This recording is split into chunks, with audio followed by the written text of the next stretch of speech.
Praise the lord పిల్లలు, welcome to beginner class. అందరు సిద్ధంగా ఉన్నారు కదా? అందరూ మీ బైబిల్ని మీ దగ్గర పెట్టుకొని ఈ స్టోరీ వినాలని కోరుకుంటున్నాను. ఈరోజు మనము Mary Jones and her Bible, Mary Jones మరియు ఆమె యొక్క బైబిల్ గురించి మనం ఆ స్టోరీని ఈరోజు విందాము.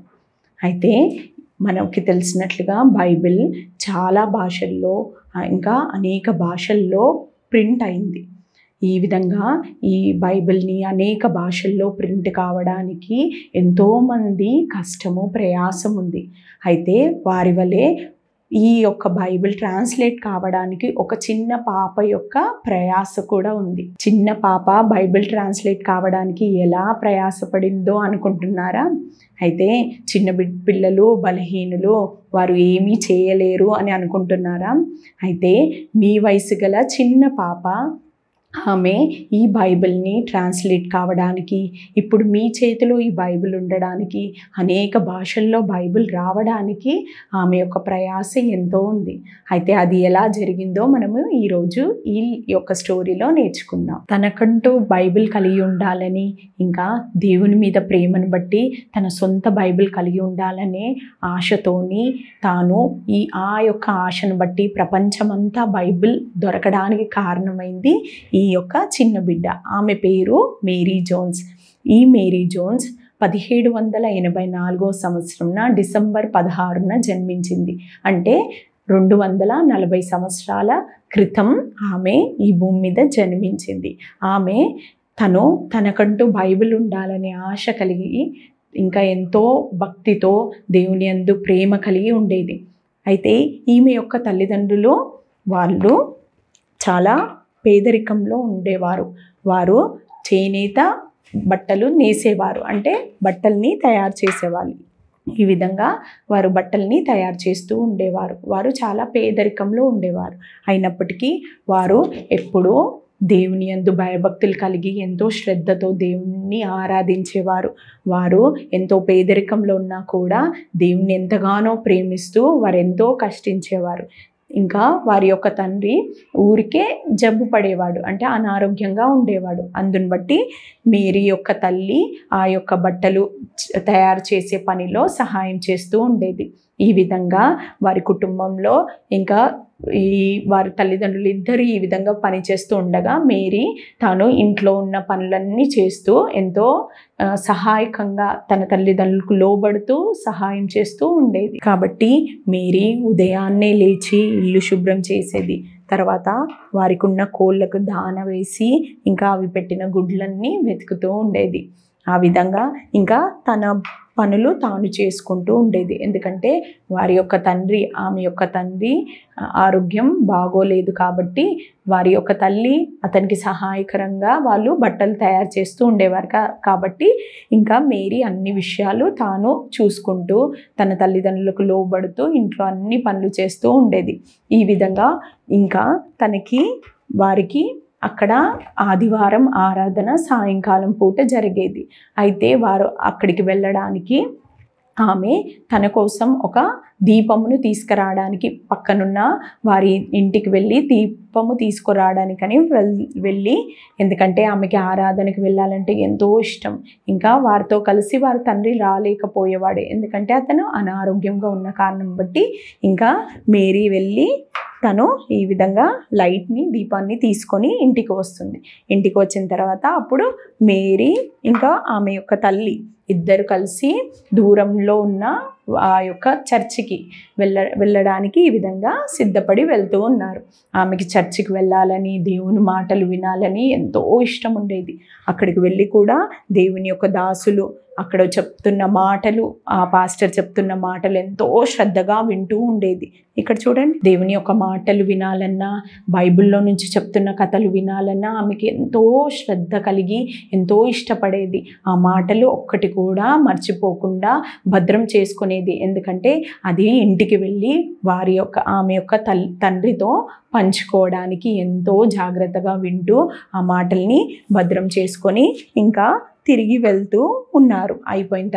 ఆరాధన అయిపోయిన తర్వాత వారు ఇంటికి తిరిగి వెళ్తూ ఉన్నారు. ఈ విధంగా చర్చి నుండి ఇంటికి వస్తూ ఉండగా మేరీ యొక్క తల్లికి రాయి తగిలి ఆమె కింద పడింది. ఇక్కడ చూడండి, ఆమె కింద పడిపోతుంది. అప్పుడు మేరీ పైకి లేపుతూ ఉండగా అప్పుడు మేరీ తల్లి మేరీతో ఒక మాట చెప్పింది. ఏమనంటే, మేరీ, నీకు తెలుసా మన జీవితంలో ఇలానే శ్రమలు ఇంకా అనేక కష్టాలు అడ్డుగా వస్తాయి.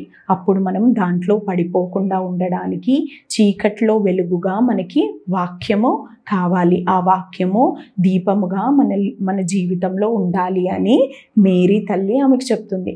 ఇంకా వాక్యము మన పాదములకు దీపము, అది మనకు వెలుగు అని మేరీతో చెప్తూ ఉండగా ఆ మాటలు వింటున్న మేరీ హృదయంలో ఆ మాటలు బలంగా నాటుకున్నాయి. ఆ మాటలు బట్టి ఆమెకి వాక్యం అన్నా బైబిల్ అన్నా ఇంకా ఎంతో ఇష్టం కలిగింది. అప్పటి నుండి చర్చిలో వింటున్న వాక్యము, ఆమె దేవుని యొక్క మాటలు ఎప్పుడూ అవి తన హృదయంలో భద్రపరుచుకుంటూ వాటిని జ్ఞాపకం చేసుకుంటూ నోటి ద్వారా చెప్తూ ఉండేది. ఇలా జరుగుతూ ఉండగా మేరీకి 8 సంవత్సరాల వయసు ఉన్నప్పుడు మేరీ వాళ్ళ ఇంట్లో కోడిగుడ్లు కొనడానికి మిస్సెస్ హెవెన్స్ అనే ఒక స్త్రీ వచ్చింది. ఆ స్త్రీ వారి దగ్గర కోడిగుడ్లు కొనడానికని వచ్చింది. అయితే ఆ సమయంలో మేరీ బైబిల్ వాక్యాన్ని నోటి ద్వారా జ్ఞాపకం చేసుకుంటూ చెప్తూ ఉండడం చూసి బైబిల్ని, దేవుని యొక్క వాక్యాన్ని ఆమె ఎంత ఇష్టపడుతుందో అని ఆమె గ్రహించింది. అయితే గ్రహించి, అమ్మ మేరీ, నీకు బైబిల్ అంటే ఇష్టం అనుకుంటా, దేవుని వాక్యం అంటే నీకు ఇష్టం అనుకుంటా, నీవు మా ఇంట్లో ఒక బైబిల్ ఉంది, నువ్వు కావాలంటే మా ఇంటికి వచ్చి చదువుకో అని ఈ విధంగా చెప్తూ ఉంది. అయితే ఆ కాలంలో బైబిల్ కేవలం గొప్పవారి ఇంట్లో మాత్రమే ఉండేది. అది ఎందుకంటే అది ఎంతో ఖర్చుతో కూడి ఉండేది. ఒక బైబిల్ కొనాలంటే దానికి ఎంతో డబ్బులు చెల్లించాల్సి ఉంటుంది. కాబట్టి అది గొప్ప వాళ్ళ ఇంట్లో మాత్రమే ఉండేది. అయితే మేరీ వాళ్ళ ఇంట్లో అది బైబిల్ లేదు. అయితే చర్చిలో ఏ వాక్యం అయితే వింటుందో, ఏ కథ అయితే తను వింటుందో ఆ కథని జ్ఞాపకం చేసుకుంటూ నోటి ద్వారా చెప్తూ ఉండేది మేరీ. అయితే ఇది చూసి మిస్సెస్ హెవెన్స్ ఆమెని తన ఇంటికి రమ్మని అడుగుతుంది. కానీ అప్పటికి మేరీకి చదవడం కానీ రాయడం కానీ రాదు. ఆమెకి బైబిల్ చదవాలని ఎంతో ఆశ ఉంది.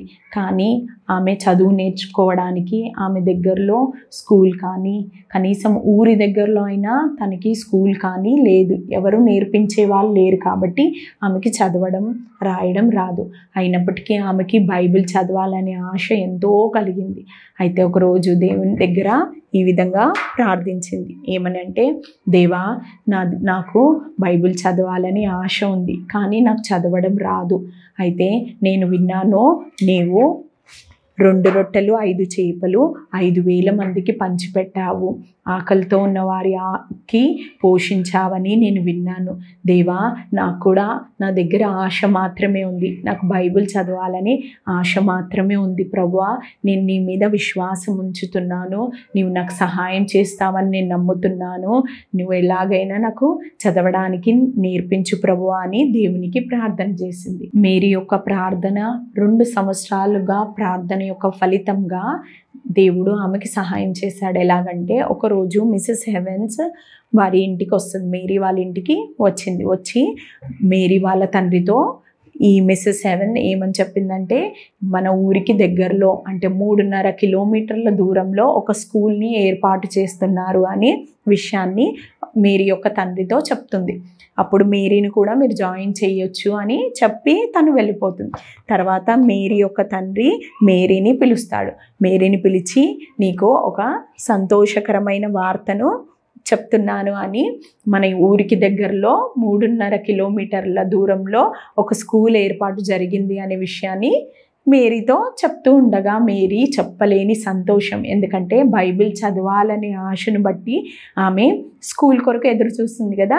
ఆమె ప్రార్థనకి దేవుడు జవాబిచ్చాడు. అయితే ఆ స్కూల్ ఏర్పడిందని చెప్పినప్పుడు ఆమె ఎంత దూరమైనా సరే నేను వెళ్తాను అని, ఇంకా ప్రతిరోజు వెళ్ళడం 3.5 కిలోమీటర్లు, ఇంకా రావడం 3.5 కిలోమీటర్లు, అంటే సుమారు 7 కిలోమీటర్లు ఆమె వెళ్తూ వస్తూ ఉండేది.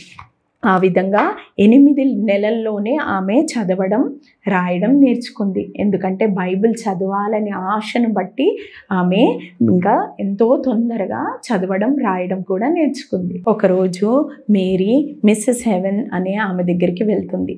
వెళ్ళి ఒకరోజు అంటే 2 సంవత్సరాల క్రితం మీరు నా దగ్గర బైబిల్ ఉందని చెప్పారు కదా, నువ్వు వచ్చి చదువుకోవచ్చు అని చెప్పావు కదా, కాబట్టి ఇప్పుడు దేవుడు నాకు చదవడం రాయడం నేర్పించాడు.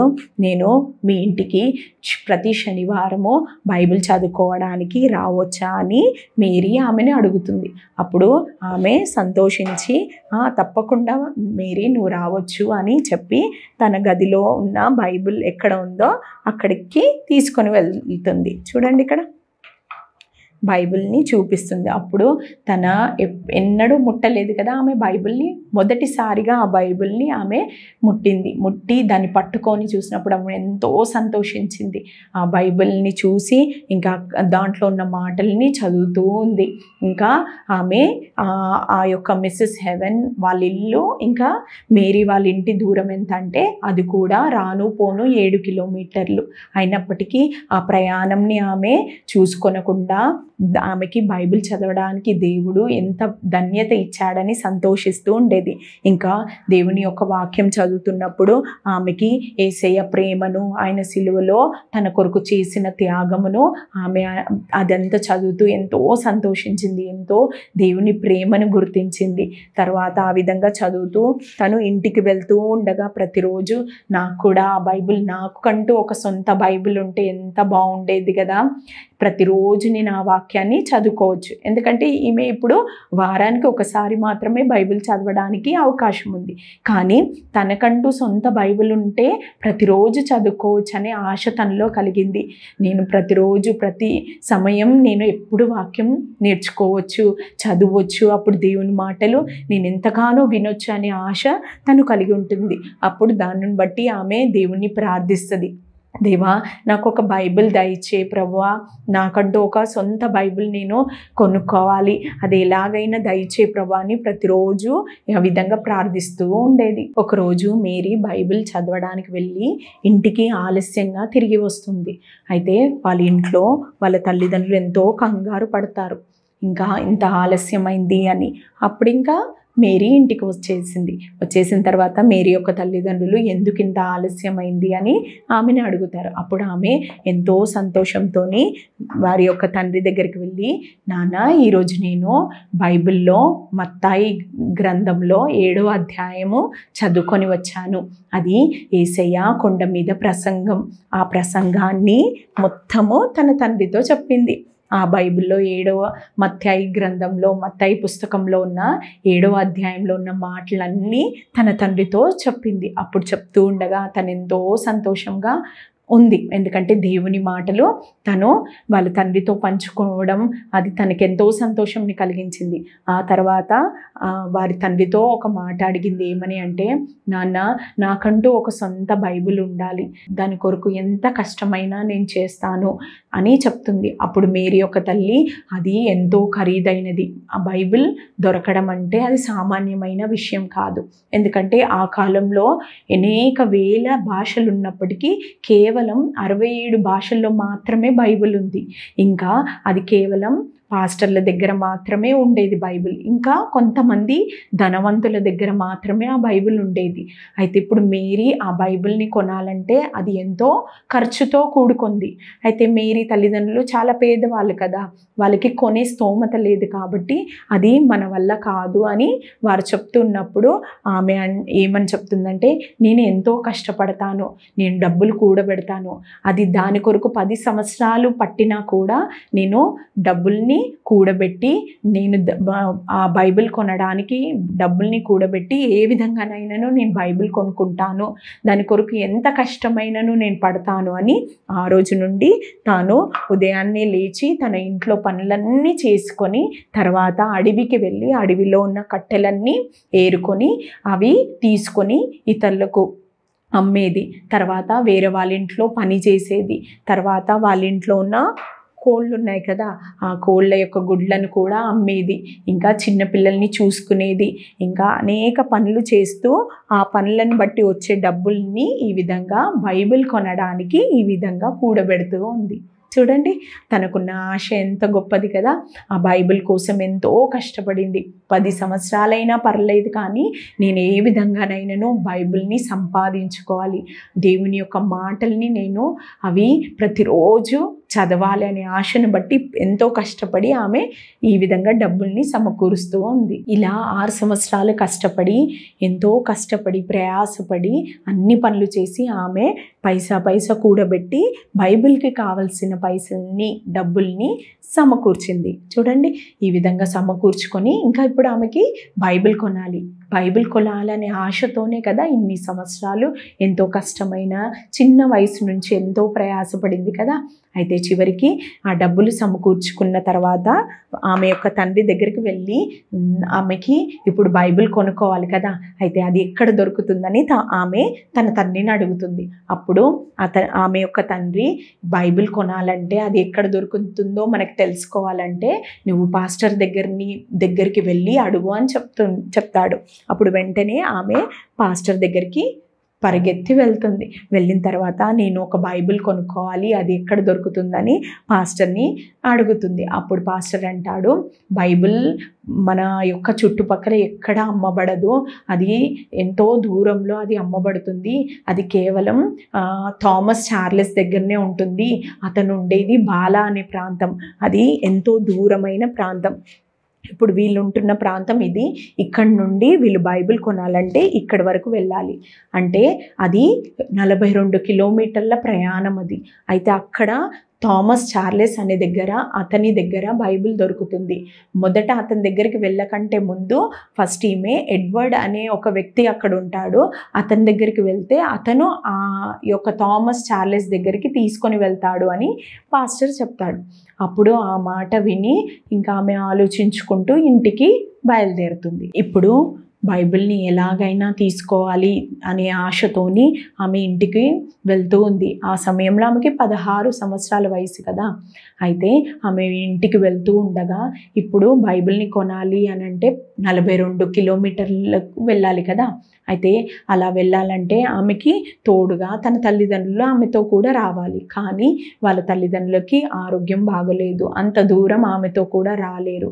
అయినప్పటికీ ఎలాగైనానో బైబిల్ని కొనుక్కోవాలి, అది తీసుకోవాలనే ఉద్దేశంతో ఇంటికి వస్తుంది. ఇంటికి వచ్చి ఇంకా జరిగిన విషయం, పాస్టర్ చెప్పిన విషయం అంతా, ఇంకా అడ్రస్ ఎక్కడ ఉందో అనే విషయాన్ని చెప్తున్నప్పుడు వాళ్ళ తల్లిదండ్రులు అంత దూరం వెళ్ళాలా అని అంటూ ఉండగా, నేను ఎలాగైనానో వెళ్తాను, రేపు ఉదయాన్నే వెళ్తాను అని మేరీ చెప్తుంది. మేరీ చెప్పినప్పుడు ఇంకా వాళ్ళ తల్లిదండ్రులు, ఇంతవరకు బైబిల్ కొనాలనే ఆశని పుట్టించింది దేవుడే కాబట్టి ఆమెకి బైబిల్ని తీసుకోవడానికి ఈ మార్గంలో దేవుడే నీకు తోడుగా ఉంటాడు, నిన్ను కాపాడుతాడని వారి తల్లిదండ్రులు ఆమెతో చెప్పి ఇంకా సరే వెళ్ళు అని అనుమతిస్తారు. తర్వాత అందుని బట్టి ఉదయాన్నే ఆమె లేచి, సూర్యుడు రాకముందే ఆమె లేచి సిద్ధపడి ఇంకా కాలినడకలతో 42 కిలోమీటర్లు ప్రయాణం చేయాలి కదా. అయితే ఏ మాత్రం భయపడకుండా ఇంకా తన ప్రయాణాన్ని ప్రారంభించింది. ఇంకా మార్గ మధ్యంలో అలసిపోయినప్పుడు కొద్ది దగ్గర కూర్చొని దేవుని యొక్క వాక్యాన్ని ధ్యానిస్తూ ఉంది. తర్వాత మళ్ళీ ఆ అడవుల్లో, ఆ యొక్క మార్గంలో అనేక క్రూర మృగాలు కూడా ఉండవచ్చు కదా. అయినప్పటికీ ఏమాత్రం భయపడకుండా దేవుడు నాకు కాపాడుతాడు, దేవుడే నా ఆధారము, ఆశ్రయము, ఆయన నన్ను తోడుగా ఉంటాడు అనే ధైర్యంతో ఆమె ఇంకా ఈ విధంగా ప్రయాణం చేసి చివరికి ఆమె రాత్రి వరకు ఆమె ఏ అడ్రస్ తీసుకుంది కదా ఆ ప్రాంతానికి వచ్చింది. ఎడ్వర్డ్ అనే వ్యక్తి దగ్గరికి వచ్చేసింది. రాత్రి అయింది. ఆ రాత్రిలో ఎడ్వర్డ్ అనే వ్యక్తి దగ్గర ఆమె జరిగిన విషయం చెప్తుంది. నేను బైబిల్ కొనడానికి వచ్చాను, అయితే ఇంత దూరం ప్రయాణం చేసి వచ్చాను అన్నప్పుడు అతను ఏం చెప్పాడంటే, సరే ఈ రాత్రి నువ్వు విశ్రాంతి తీసుకో అని చెప్పినప్పుడు ఆమె పాపం ఎంతో దూరం ప్రయాణం చేసింది కదా, తన కాళ్ళు నొప్పులు పుట్టాయి, రక్తాలు కారింది. ఎందుకంటే కాలినడకతోనే అంత దూరం ప్రయాణం చేసినందుకు ఇంకా ఎండ వేడికి ఆమె తల విపరీతంగా నొప్పి పెట్టడం ప్రారంభమైంది. ఇంకెంతో అలసిపోయి అక్కడ నిద్రపోయి ఇంకా వేకునే లేచింది. చూడండి, ఆమె ఇంకా ఎంతో ఆమె అనుకున్న కోరిక ఉంది కదా, ఆమె ఆశ ఆ దినం ఇంకా నెరవేర్చబడబోతుంది కదా, ఇంకెంతో సంతోషంతో ఆమె నిద్ర లేచుకుంది. ఉదయాన్నే ఎడ్వర్డ్స్ గారు మేరీని బైబిల్స్ అమ్మే థామస్ చార్లెస్ దగ్గరికి తీసుకొని వెళ్తాడు. అక్కడికి తీసుకొని వెళ్ళిన తర్వాత అప్పుడు మేరీ థామస్ చార్లెస్ గారితో ఈ విధంగా తన జీవితంలో జరిగిన విషయాలన్నీ పంచుకుంటుంది. ఆమె బైబిల్, దేవుని యొక్క వాక్యంను, బైబిల్ని పొందుకోవడానికి తను ఎంత ప్రయాసపడిందో అన్నీ వివరిస్తుంది. ఆమె బైబిల్ చదవడానికి ఎంత దూరం ప్రయాసపడి చదువుకుందో, ఇంకా ఆమె బైబిల్ని కొనుక్కోవడానికి ఎంత కష్టపడి పైసా కూడబెట్టిందో అవన్నీ విషయాలు అతనితో పంచుకుంటూ, ఇంకా ఆ బైబిల్ కొనుక్కోవడానికి సంపాదించుకున్న ఆ డబ్బును తీసుకొని ఆమె ఆ బైబిల్ని పొందుకోవడానికి ఎంత దూరం ప్రయాణం చేసిందో అంటే 42 కిలోమీటర్లు ప్రయాణం చేసింది కదా. ఆ ప్రయాణం చేసి చివరికి అతని దగ్గరకు వచ్చిన విషయాన్ని అంతా ఆమె పంచుకుంది. అప్పుడు ఆ యొక్క థామస్ చార్లెస్ గారికి ఆమె యొక్క కథను విని, ఆమె ఒక పేద బాలిక, 16 సంవత్సరాల పేద బాలిక, ఒక బైబిల్ని, దేవుని వాక్యాన్ని చదవాలనే ఆశతో ఇంత దూరం ప్రయాసపడి, ఎంత కష్టపడి చదువుకుంటూ సమకూర్చిన డబ్బును బట్టి అతను ఆ విషయాలు విని అతని హృదయం కదిలిపోయింది. అతను ఎంతో ఎళ్ళ జాలిపడినాడు. తర్వాత ఆమెతో ఇంకా అతని దగ్గర ఉన్న బైబిల్స్ గురించి చెప్తూ ఉన్నాడు. ఆమె వేల్స్ ప్రాంతంలో ఉంటుంది కదా, వేల్స్ ప్రాంతంలో ఉన్నవారు వెల్ష్ భాష మాట్లాడతారు, వెల్ష్ అనే భాషను మాట్లాడతారు. అయితే ఆ భాషలో బైబిల్ ఉన్నాయి, కానీ అతని దగ్గర 3 బైబిల్ మాత్రమే ఉన్నాయి. ఆ 3 బైబిళ్ళు కూడా వేరే వాళ్ళు డబ్బులు చెల్లించి అవి అమ్ముడుపోయాయి, కానీ వాళ్ళు ఇంకా ఆ బైబిల్ని తీసుకోలేదు. అయితే ఇప్పుడు నా దగ్గర నీకు ఇవ్వడానికి బైబిల్స్ లేవని ఆమెతో చెప్పిన వెంటనే ఆమె ఎంత దుఃఖంతో కింద పడిపోయి వెక్కి ఏడుస్తుంది. ఎక్కి ఏడ్చుకుంటూ, నాకు ఆ బైబిల్ ఎలా అయినా దయచేయండి, దాని కొరకు ఎన్ని సంవత్సరాలు నేను కనిపెడుతూ ఉన్నానని, ఎంతో ప్లీజ్ నాకు ఆ బైబిల్ని ఇప్పించండి అని ఎంతో ఏడుస్తుంది. చూడండి, ఎంతో దుఃఖపడుతూ ఉంది అతని దగ్గర. అప్పుడు అతనికి ఆమె వెళ్ళ జాలి కలిగి, ఆమె విషయంలో ఎంతో బాధ కలిగి, ఇంకా అతను ఏం చేశాడంటే లోపలికి వెళ్ళి బైబిల్ ఉన్నాయి కదా, 3 బైబిళ్ళు, దాంట్లో ఒక బైబిల్ని తీసి ఆ బైబిల్ని ఇంకా మేరీకి ఇస్తూ, ఈ బైబిల్ నీ దగ్గర ఉండడమే మంచిది, నీకే అది చాలా అవసరము, నేను వేరే వారికి సమాధానం ఇస్తాను, ఇది నువ్వు తీసుకొని వెళ్ళి జాగ్రత్తగా చదువుకో అని ఆ బైబిల్ని ఆమెకి ఇచ్చేస్తాడు. చివరికి బైబిల్ తీసుకున్న మేరీ ఎంతో సంతోషంతో దాన్ని అపురూపంగా తన హృదయానికి హత్తుకుంది. చూడండి, ఇంకా చివరికి సంతోషంగా ఎంతో ఆనందంతో తిరిగి ప్రయాణం చేస్తూ వారి ఇంటికి చేరుకుంది.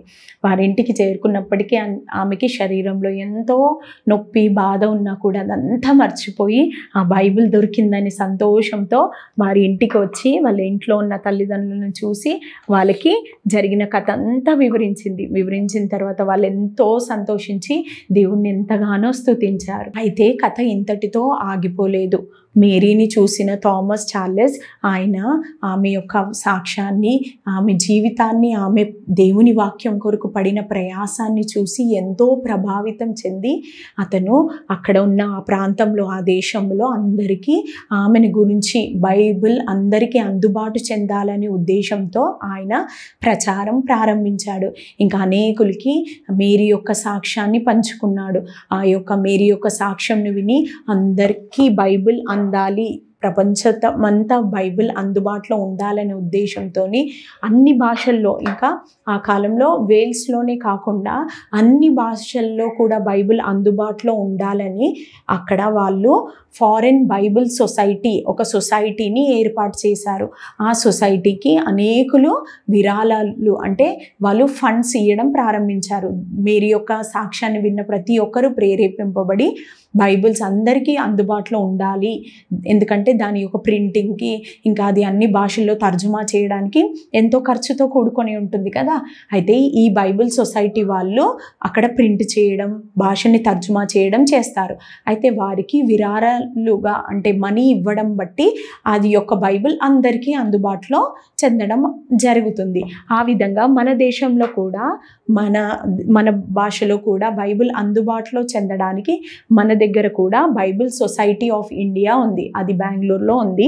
అయితే ఇక్కడ బైబిల్ ప్రింట్ చేయడము, ఇంకా బైబిల్ అతి తక్కువ ధరలో అందరికీ అందుబాటులో ఉండడానికి వీరు ప్రింట్ చేస్తారు. ఇదే విధంగా అన్ని దేశాల్లో బైబిల్ సొసైటీ అనేది ఏర్పాటు చేయబడింది. ఆ విధంగా ఎక్కడెక్కడైతే బైబిల్ సొసైటీ వాళ్ళు ఉన్నారో అక్కడ బైబిల్స్ వాళ్ళు కొన్నిసార్లు ఉచితంగా కూడా ఇవ్వడం జరుగుతుంది.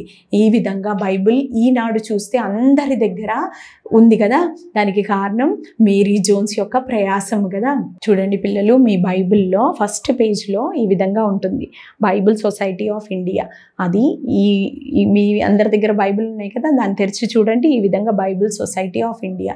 ఈ విధంగా ఈ యొక్క బైబిల్ సొసైటీ ఆఫ్ ఇండియాలో ఆ యొక్క సొసైటీలో బైబిల్ని ప్రింట్ చేయడం, ఇంకా అతి తక్కువ ధరల్లో అందరికీ పంపిణీ చేయడం జరుగుతుంది. ఈ విధంగా ఇక్కడ ఈ యొక్క సొసైటీ ఏర్పడిన కారణం బట్టి, అంటే దీని వెనకల ఉన్న మేరీ జోన్స్ యొక్క ప్రయాసం కారణం బట్టి ఇప్పుడు మీ చేతిలో ఆ బైబిల్ ఉంది కదా. అదేవిధంగా మేరీ జోన్స్ తర్వాత కాలంలో ఆమె సండే స్కూల్ టీచర్గా మారింది. తర్వాత అనేకులకి బైబిల్ ఉచితంగా ఇవ్వడం స్టార్ట్ చేసింది. చూడండి ఇక్కడ ఆమె, ఎందుకంటే దాని యొక్క విలువను ఆమె గుర్తించింది కాబట్టి ఆమె అనేకులకి బైబిల్ ఉచితంగా ఇవ్వడం, ఇంకా బైబిల్ సొసైటీ వాళ్ళకి విరాళాలుగా అంటే ఫండ్స్గా తను కూడా డబ్బులు ఇవ్వాలని తన జీవితకాలం అంతా ఆ యొక్క బైబిల్స్ కోసము డబ్బుల్ని కూడబెట్టడం స్టార్ట్ చేసింది. ఆ విధంగా కూడబెడుతూ ఆమె జమ చేసిన డబ్బుల్ని విరాళాలుగా ఇంకా ఆమె బైబిల్ సొసైటీ వారికి ఇవ్వడం జరిగింది. ఆ విధంగా ఇస్తూ ఉండగా ఇంకా ఆ విధంగా ఇవ్వడంను బట్టి అనేకులకి ఉచితంగా ఇంకా తక్కువ ధరలో బైబిల్ దొరుకుతూ ఉన్నాయి. తర్వాత కాలంలో ఇంకా ఆమె కొన్ని దినాలైనాక ప్రభులో మరణించింది. తర్వాత ఇప్పటికి కూడా ఆమె బైబిల్ ఇంగ్లాండ్లో ఈ విధంగా ఉంది. చూడండి ఆమె బైబిల్ ఎలా ఉందో.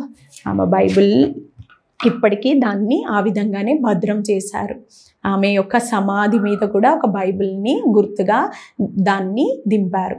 ఈ విధంగా మేరీ జోన్స్ తను ఎంతో ప్రయాసపడి ఒక బైబిల్, దేవుని వాక్యం చదవాలనే ఆశతో ఆమె ఎంతో ప్రయాసపడింది కాబట్టి మన చేతిలో బైబిల్ ఉంది. ఈ విధంగా మేరీ జోన్స్ మన చేతిలో బైబిల్ రావడానికి, అనేక భాషల్లో తర్జుమా చేయబడడానికి, ఇంకా అనేకుల చేతిలో బైబిల్ అతి తక్కువ ధరలో పడడానికి ఒక చిన్న పాప అయిన మీ వయసులో ఉన్న పాప కారణమైంది కదా. అదేవిధంగా చిన్న బిడ్డలైన మీరు కూడా, మీ ద్వారా కూడా దేవుడు గొప్ప కార్యాలు చేస్తాడు. ఆ చిన్న బిడ్డ అయిన మేరీ జోన్స్ని వాడుకొని ఈనాడు అనేకులకి ఆమె దీవెనకరంగా మారింది కదా. అయితే ఈ దినంన మీ దగ్గర ఉన్న బైబిల్స్ మీ తల్లిదండ్రులు కొనిస్తే మీ దగ్గరకు వచ్చింది కదా. ఆ బైబిల్ ఎలా వచ్చిందో, ఎంతమంది కష్టపడినో మీకు తెలియదు. అందుకే సండే మాత్రమే ఆ బైబిల్ని సండే స్కూల్కి తీసుకుపోవడం, మళ్ళీ వచ్చి ఆ షెల్ఫ్లో పెట్టడం చేస్తున్నారా? అలా చేయకండి. ఎందుకంటే దేవుని వాక్యము చదవడం బట్టి మనకి ఎన్నో లాభాలు ఉన్నాయి. ఏంటంటే మనము దేవునికి దగ్గర అవుతాము, పాపానికి దూరంగా ఉంటాము. ఇంకా ఈ బైబిల్ ద్వారా, దేవుని యొక్క వాక్యం ద్వారా దేవుడు మనతో మాట్లాడతాడు. చూడండి మేరీ జోన్స్ దేవుని యొక్క వాక్యాన్ని బట్టి ఎంత ఆశించిందో. ఆమెకి బైబిల్ దొరికినప్పుడు ఆమె కోట్లు విలువ చేసిన, కోట్లు సంపాదించుకున్న దానికంటే ఎక్కువ సంతోషం ఆమెకు కలిగింది కదా. అంత సంతోషించింది ఆమెకి ఈ లోకంలో అన్నిటికంటే సంతోషము దేవుని వాక్యం ఆమె దగ్గర ఉందని సంతోషించింది. అదేవిధంగా మీ దగ్గర కూడా వాక్యం ఉంది కదా, మీ దగ్గర ఇంకా రకరకాలైన బైబిల్స్ మీ ఇంట్లో ఉండొచ్చు కదా. అయితే మీకు ఇంత తక్కువ ధరలో ఇన్ని బైబిల్స్ మీ ఇంట్లో ఉండడానికి కారణం దీని వెనకల ఎంతోమంది ప్రయాసము, ఇంకా చిన్న వయసులో నా పాప యొక్క ప్రయాసం మనం చూసాం కదా. అందుకే ఇక మీదట మీరు నిర్లక్ష్యంగా ఉండకుండా ప్రతిరోజు మీ తల్లిదండ్రులతో కలిసి వారి యొక్క సహాయం తీసుకొని మీరు బైబిల్ చదువుతూ ఉండాలని దేవుడు ఆశిస్తున్నాడు. ఇప్పుడు మన ప్రార్థనతో ఈ క్లాస్ని ముగించుకుందాం. అందరూ మోకరించి జయించి కలుగుతుంది. పరిశుద్ధ దేవానికి స్తోత్రం చేస్తున్నామయ్యా. ఇంతవరకు మీ సన్ని మాకు దయచేసిన దేవానికి స్తోత్రమయ్యా. అయ్యా అవును ప్రభా, మీరు జూన్ జీవితం ద్వారా ప్రభా మాకు ఎన్నో విషయాలు నేర్పించావు ప్రభా. ఆ చిన్న బిడ్డలో మీరే ఆశ కలిగించి ప్రభా వాక్యం కొరకు ఆమె పడిన తపన ఆ యొక్క ప్రయాసమునైనా మాకు గ్రహించడానికి ప్రభా, మేము చూడడానికి మాకు ఇచ్చిన కృపకై నీకు వందనాలు ప్రభా. ఈ దినాల్లో కూడా ప్రభా చిన్న బిడ్డలతో మీరు మాట్లాడండి. ఆ చిన్ననాటి నుండి ప్రభా వాళ్ళు కూడా నీ భారం పుట్టించండి, నీ వాక్యం కొరకైన ఆశను పుట్టించండి ప్రభా. ఈ భయంకరమైన ఈ దినాల్లో పాపం పెరుగుతున్న ఈ దినాల్లో ప్రభా చిన్న బిడ్డలు ప్రభా నీ వాక్యం యొక్క విలువను గుర్తించే కృపనీయండి ప్రభా. నీ వాక్యం చదివే ఆశను గుర్తించండి అయ్యా. తల్లిదండ్రులకు కూడా నీ కృపనీయండి ప్రభా. చిన్న బిడ్డలందరినీ నీ వాక్యంలో పెంచడానికి మీరే సహాయం చేయండి అయ్యా.